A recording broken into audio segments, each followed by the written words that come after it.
Welcome back to a brand new episode of the Gradient Podcast, our 20th episode. Thank you so much for taking this journey with us, and we can't wait to keep bringing you more content that's even better than before. As always, I'm one-third of your hosts, Armand. I'm Jaden. And I'm Evan, and this is, as our 20th episode, this is a little bit of a momentous occasion, but, not going to be anything too different for today's episode. We had this weird idea. We'd release episode 21 first. We'd do something for episode 20. Episode 25 might have come out before episode 20, but we did end up deciding to kind of scrap that. But we definitely do have, some fun ideas planned for what we could do to kind of celebrate, episode 20, episode 25, these kind of occasions. So I would stay tuned for that. If you're watching us or listening to us on our non-YouTube platforms, most likely we're going to be doing something IRL pretty soon. So I would definitely recommend just checking out our YouTube, subscribing just right off the bat. Regardless, be tuned because big things are coming to the Gradient Podcast, and we can assure you that. Things have been in the works for so long, but now we're going to go to the topic of today, which first is the Euros. After a long and hefty tournament between the European International League, the two finalists of the tournament have emerged, Italy and England, and in a hectic match that went to penalty kicks, Italy emerged victorious, and there's been a series of backlash surrounding this victory. Jaden, would you care to explain why? Well, first thing I just want to start off by saying is it didn't come home. It did not come home at all. I kid you not, the whole 90 minutes of the preliminary not overtime part, I was screaming after the 2-minute goal by Shaw, "It's coming home, it's coming home," and it did not in fact come home. But yeah, so I think you'd probably be better set to explain it because I'll give you a general idea. So I know that there were a couple of kickers on the team for, I believe, England, right? Kickers isn't the right word, but they were penalty shooters. Penalty shooters. I mean, this kind of shows how much Jaden is knowledgeable about actual real sports in comparison to the esports team. Kickers in the game of soccer. An equivalent of calling it a penalty shooter kickers would be in Overwatch. You call the people the people you're playing with. You call them players, hitters, or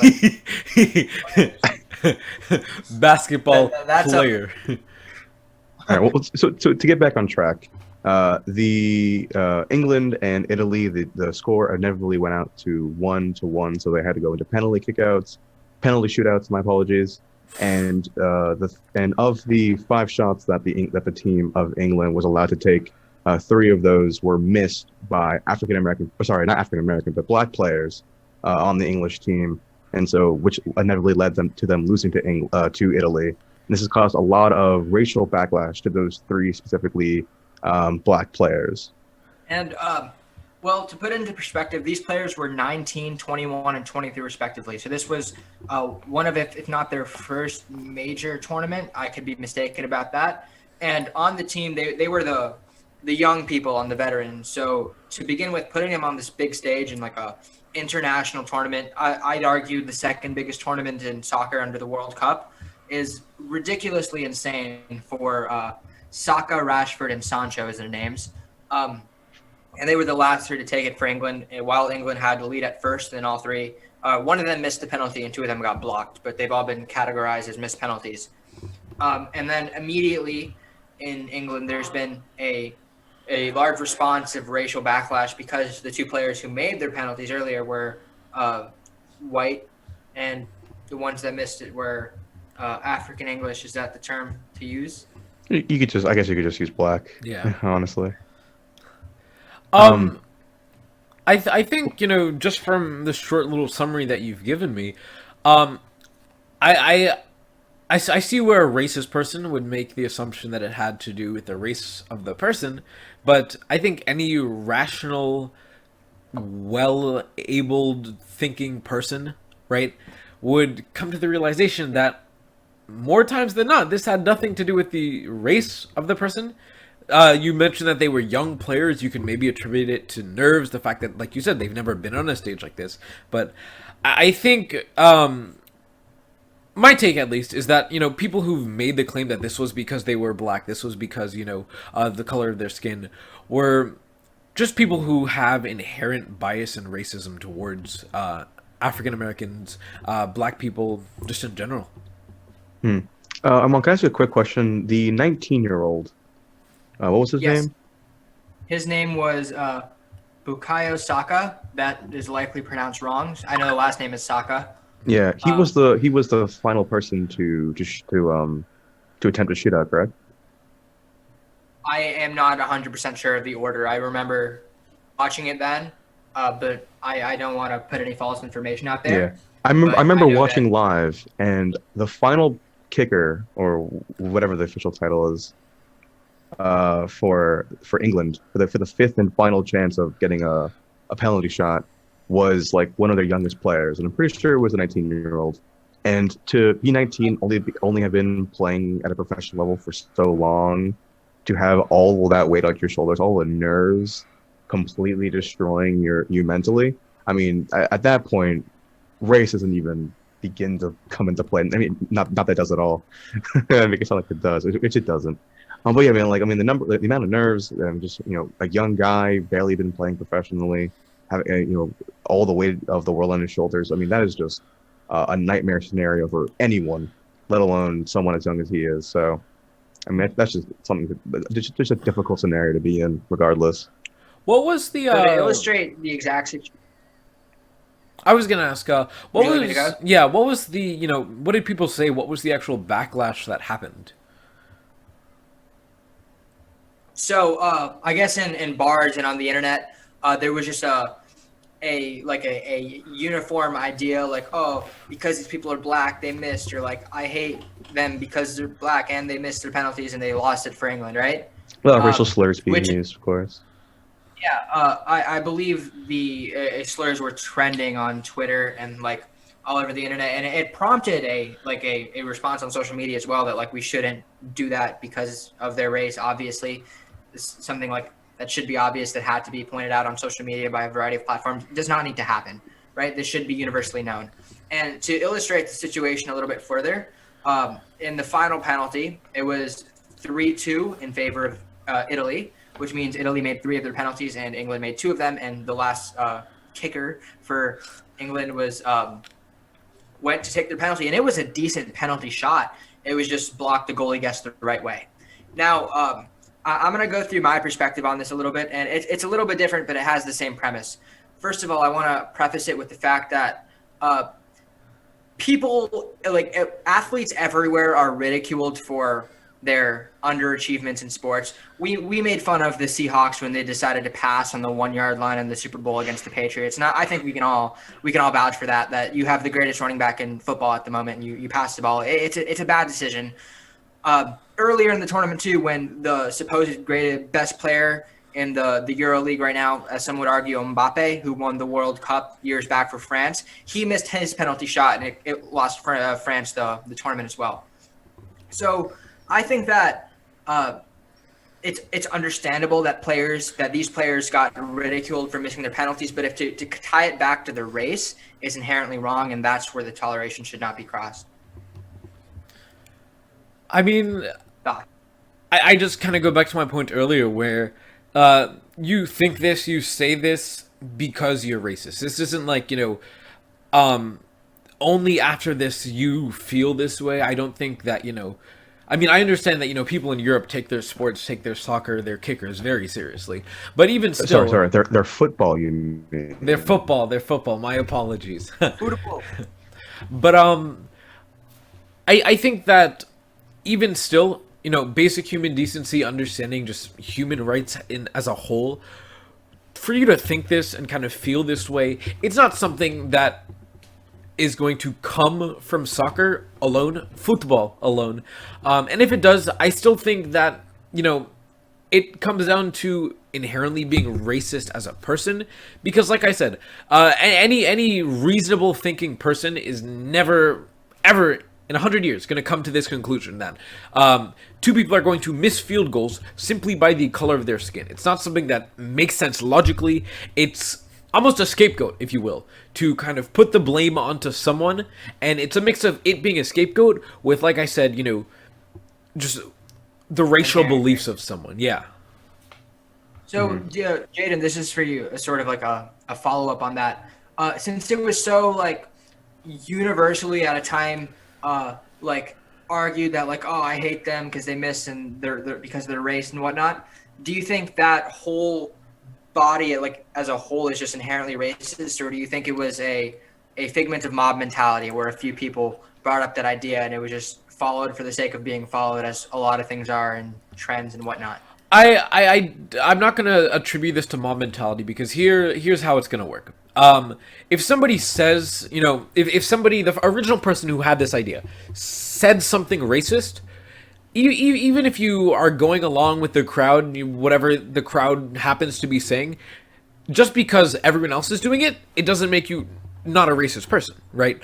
It's not mob mentality. Like, we've talked about things like the insurrection, where, maybe not everyone there had the same intent as, the people who threatened to hang Mike Pence.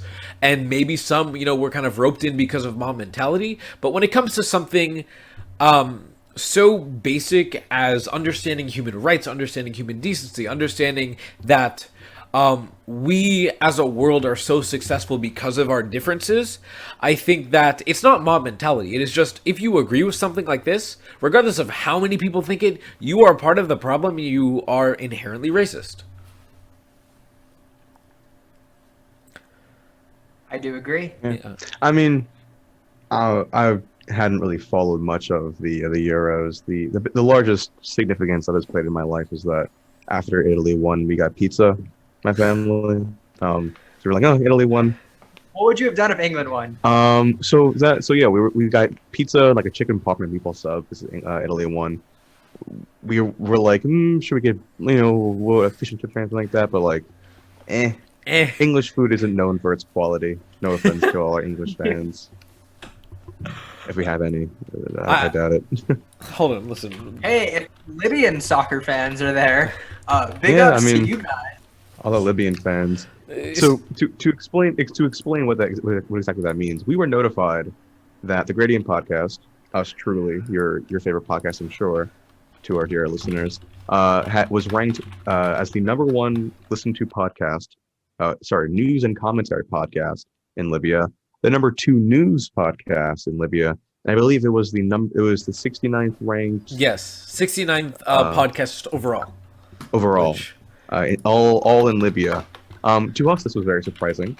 Of course, Libya was not somewhere where we believed our podcast would have any popularity, let alone be as high ranked as it is. My target demographic are those Libyans. Big up to you folks. Yeah, big up to our Libyan fans. I mean, if I had to hypothesize, assume, suppose, my best guess is that this is someone using a VPN. And so it just kind of happens to be that, people in Libya, not much of podcast listeners, so someone used a VPN, put their IP in Libya, and it just happened to listen to our podcast during that period. So that's my best assumption. But I mean, it's fun to think that. This is something I've always kind of wanted to talk about on the podcast. But yeah, like I said, we were notified of this. It's very cool. Big ups, like Armand said, to not just people in Libya, but all of our international fans. This is the first time we've kind of ever discussed, the demographics of our listeners before, but I actually just pulled it up.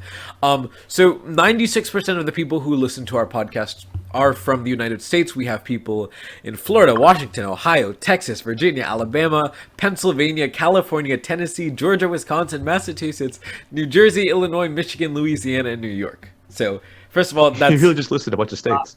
I have it right here. That's awesome. Really cool that, we've kind of gone so far. But if we go back to just overall, we have people in Argentina, people in Germany. We've already mentioned our German fans before. They're played a pivotal role to where we are now. Ireland. Motivated. Yeah, Libya, Singapore, Jamaica, and Kuwait. So a bunch of countries just outside of the U.S. It's really awesome that, what we're saying is being spread to hopefully teens across the globe and just being heard across the globe. I love what we do. I'm sure you two also love what we do. And it just makes me really happy. And I'm sure it makes you two really happy to, see that this isn't just something, in our local neighborhood that, people across the globe are interested. right? And none of the countries you listed were missed any penalties in the Euro finals. So Argentina, on the other hand, Argentina, though, yeah, that's what I was won about the to mention. Copas. They won the Copas. Yeah. That was another exciting game because at the same time as the European International Soccer Championship, the Copa Americas, which were the, I think, Middle America and South America league, or not league, international countries, had their tournament almost simultaneously, where I think the final of the Copas happened the day before of the Euros, or the day after. I could have gotten misconstrued, but I know they were very close to each other. And in that one, Argentina beat Brazil. And a little joke that's been going around the internet is on the Paris League team, which is a club team in Paris. Lionel Messi is on that team, and he obviously won the Copas. Two players from the Italy national team won, and they won the Euros. And Neymar's on the team, and he lost in the finals to the Copas.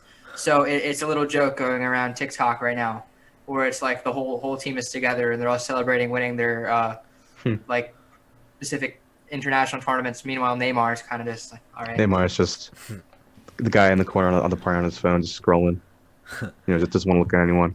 Yeah, but interestingly about Argentina winning the Copas is that this is Messi's, I believe, first international victory with Argentina, and so that was a pretty big deal for him. Someone who's been such one of if not the largest stars of the game of soccer, football, whatever you refer to it as, arguably the face of the sport. This was his first international victory with his home country. Back, Messi didn't play for Paris. It was Di Maria, another Argentinian player. Mm-hmm. Got it mixed up. My bad. Yeah, but it's interesting that Lionel Messi, one of if not the largest faces of the sport, has just now, after his illustrious career, clinched an international title, which is so very, very, very good for him. I'm sure he's elated as anyone else would be. But just a little fun fact for Argentina winning. So moving on a little bit from the world of football, one thing we wanted to talk about, we've kind of been, I don't want to say milking, vaccines and milking the coronavirus, because really what else is going on right now? But that can't be milk. There is still a lot Sorry? to talk about on this issue, and one of the things we wanted to talk about was actually one of the ways that the White House has been trying to, push younger people to get vaccinated. And I think Armand was talking about this earlier, and I think you said it best. So why don't you explain just exactly who they decided to bring? So, in hopes of appealing to younger voters or younger citizens in the United States or individuals in the United States, in order to promote the idea of getting vaccinated, the United States government got famous singer and former actor Olivia Rodrigo, who's famous for her few songs, "Driver's License" and "Good for You," to go to the White House press secretary room and give a quick statement on why everyone should get vaccinated. And I think she also met with Dr. Fauci and President Biden to discuss and document some of the reasons why people should get vaccinated in hopes of appealing to a younger demographic. And it prompted some concerns in her qualifications and if this was advantageous to the U.S. to go this route. Because I guess the idea was if the numerous doctors they've had aren't convincing the target demographic, maybe someone that they idolize will, right? Yeah, I'll explain a little bit of the White House's thought process. Their strategy for vaccination recently has kind of shifted towards trying to appeal to anyone who's unvaccinated, because the vaccinated people, they don't have to worry about it, right? But specifically just focusing on how can we make vaccines appeal to unvaccinated people. And kind of for that effort, it's not really as talked about as much, but it was beyond just Olivia Rodrigo, right, going to the White House. They've reached out to YouTube stars. I'm not sure if people have seen it, but on YouTube they now have pages where different YouTubers are going to be talking with experts about the vaccine. The same thing on different platforms such as Twitter, such as Instagram, and yeah, they've been talking to YouTube stars, social media influencers to try and appeal to this specific demographic. of young adults who are healthy, because historically, these young adults have been hard to reach because their thought process kind of is, I'm young, I'm healthy. You know, when we started the pandemic, people were told it's definitely something that affects older people more. Younger people don't seem to be as at risk. And that's kind of played out now to when we have a solution to the pandemic. We have a solution to prevent people from getting severely sick with the disease. But again, these healthy young adults are choosing not to get vaccinated, most likely for the reason that they feel that they are healthy and don't actually need to be vaccinated. You know, all three of us are vaccinated, so I kind of want to hear your opinions on this. I actually just got my second vaccine just a few days ago. It was on Monday that I did, and my arm was really sore from it.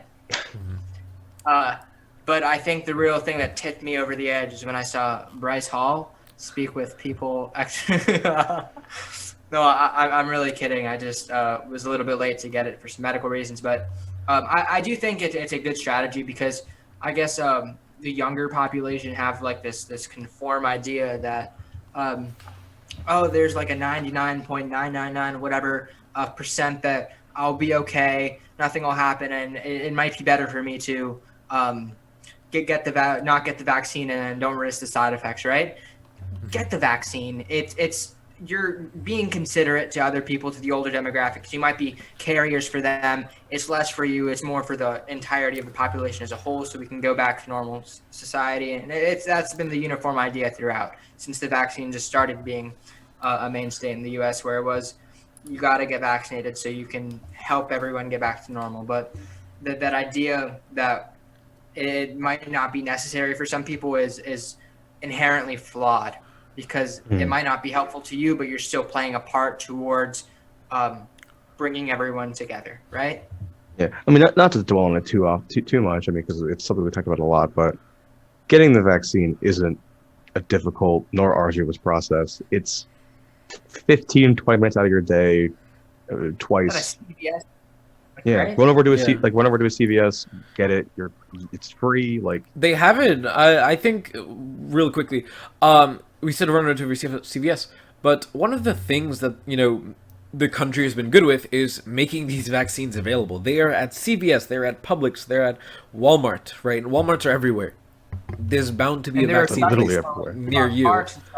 Yeah. And plus they give you like cool stickers and lollipops after. Like, come on. Some states are providing incentives for getting it. I mean, there was the whole Krispy Kreme donut where you get a free donut, Krispy Kreme. I heard about that. Yeah, I believe, I honestly was like Oregon or something. I don't remember the exact state, but some state was like giving out like a pack, like a six pack of beer. Yeah, one state had a lottery where if you got vaccinated, your name got entered and you like a lottery could win money. Yeah, so I mean, depending on what state you're in, you could also have an incentive to getting it. So just take a look at whatever your local government's doing. That's why the Gradient Podcast is instating join us as a host lottery for all our vaccinated viewers. We have no. We have no funds for that. Please don't. No. I mean, there are a lot of good reasons to get the vaccine, right?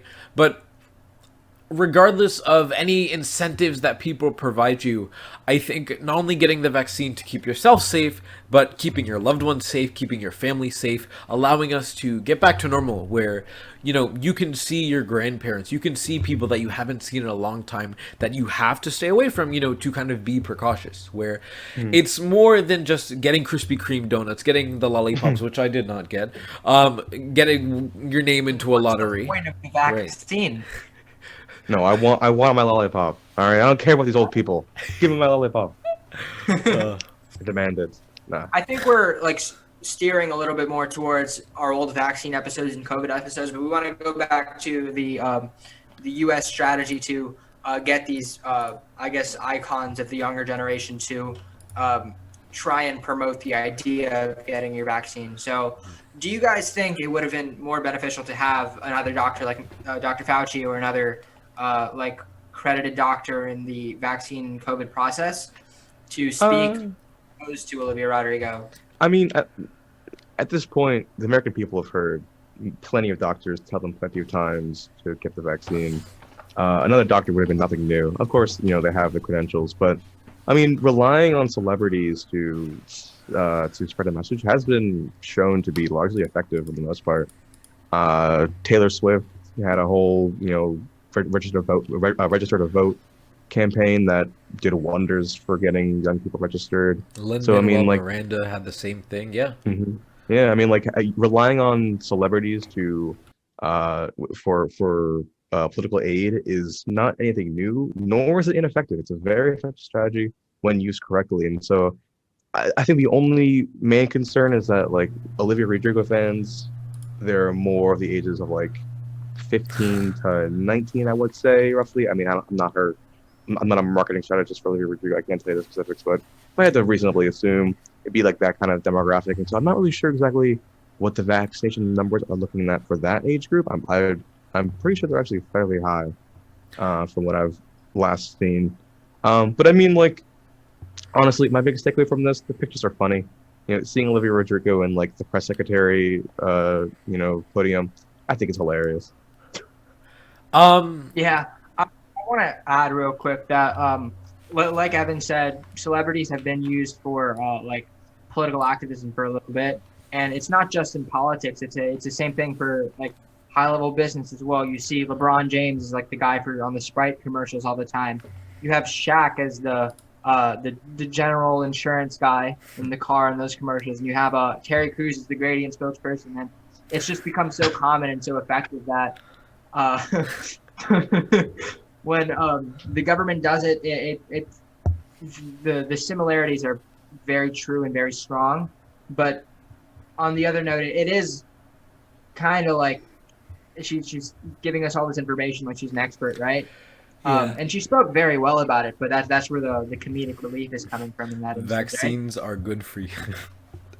God, But that joke was brutal. But I think it was effective, right? Definitely, I don't think having more doctors would have done anything. Like Evan said, we're so far into this that you've heard doctors say it all. You've heard doctors say it multiple times, back to back to back. The U.S. government is specifically trying to appeal to people under the age of 27. I do think that, Olivia Rodrigo may not be the right person for that because, as, Evan pointed out, her following is probably younger than this demographic that they're looking for. But I definitely think, the idea of getting... I take it as an endorsement, right? Celebrity endorsements for anything, products, whatever it is, have always been generally effective. And I don't think, there's any reason to believe that now is going to be any different, right? But I definitely do think that you can't kind of stop at Olivia Rodrigo. You kind of have to continue at it if you really want to, convince people to do it, because it's definitely going to happen in waves. And as long as they keep at it with different celebrities, different social media influencers, YouTube stars like they've done, I think they should get the results that they want. So who would you two like to see in the White House press secretary room giving a speech about why you should get the vaccine? What celebrity? Let's keep going with this. I think you want to find someone that's relevant now, right? And the first thing that comes to mind for me has got to be something from the Marvel Cinematic Universe. So I think either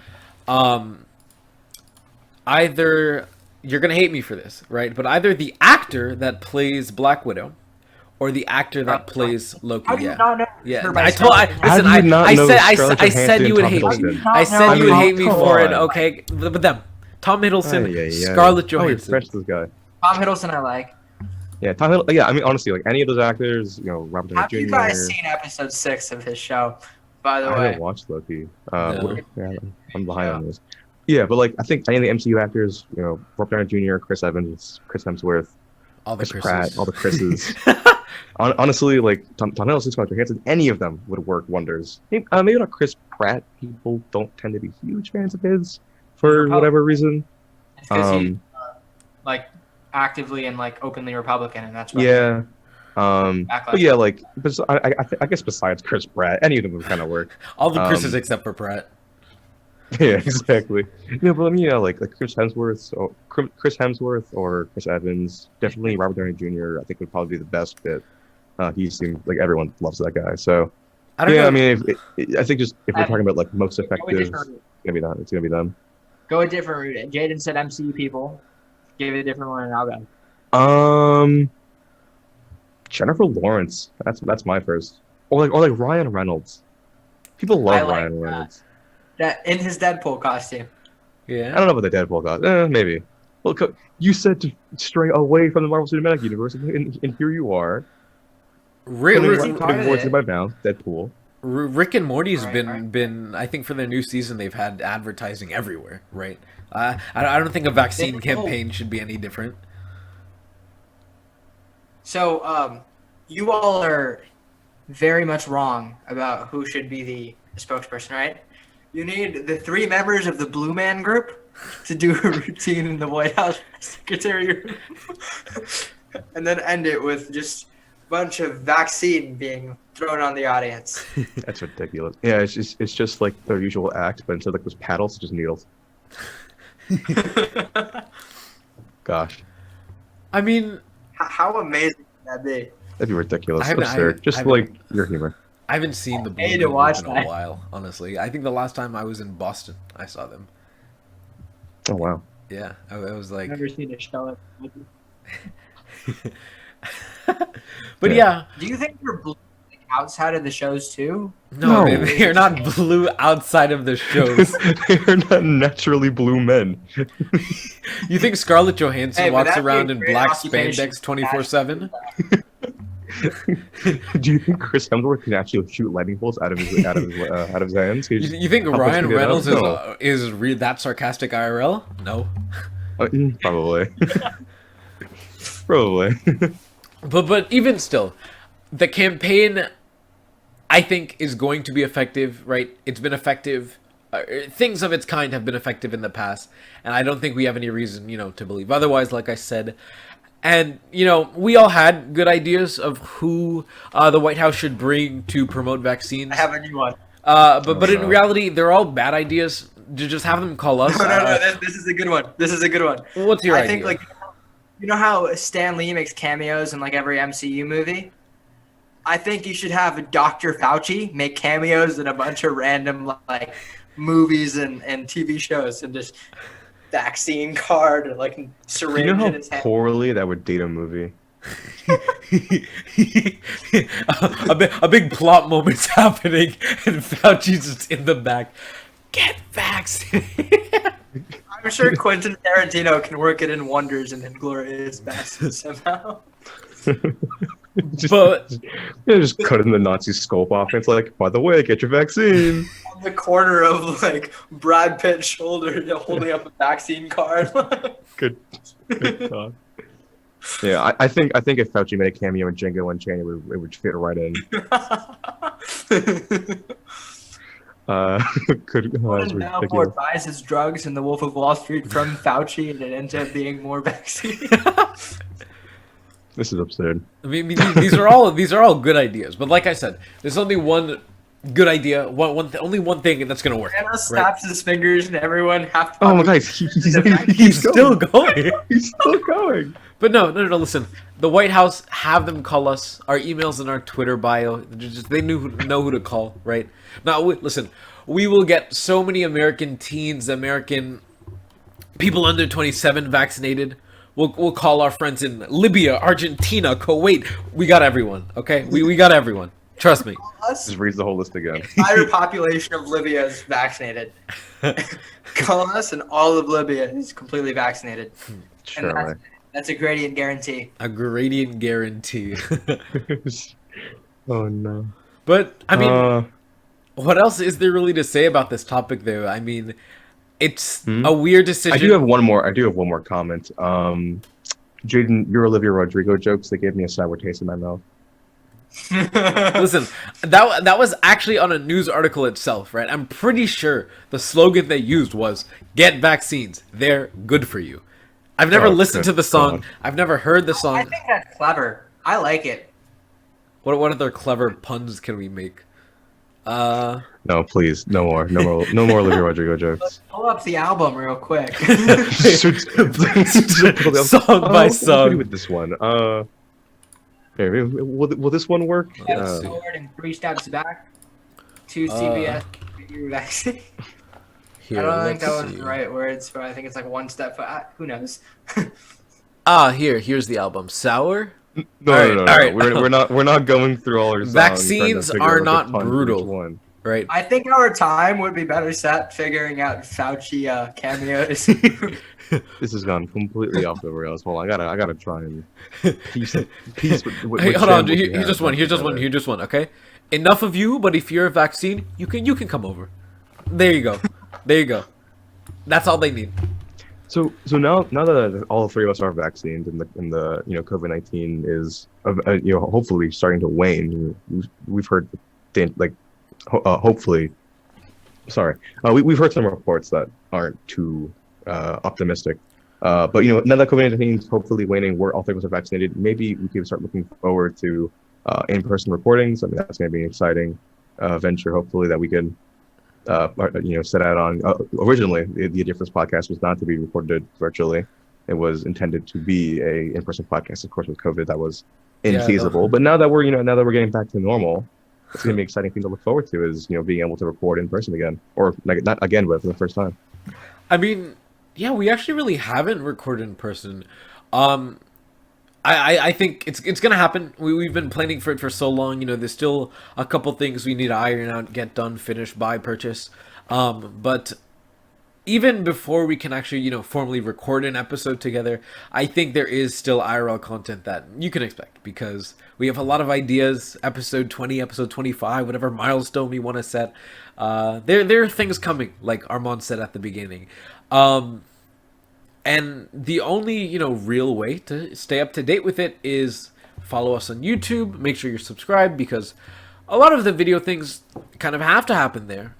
Make sure if you're listening to us on any of our platforms, Apple Podcasts, Google Podcasts, Spotify, make sure you follow us there. Make sure you check out our Instagram at Gradient Podcast, at Gradient.podcast, our Twitter at Gradient.podcast, and our, what I think is an imaginary Facebook, at GradPod.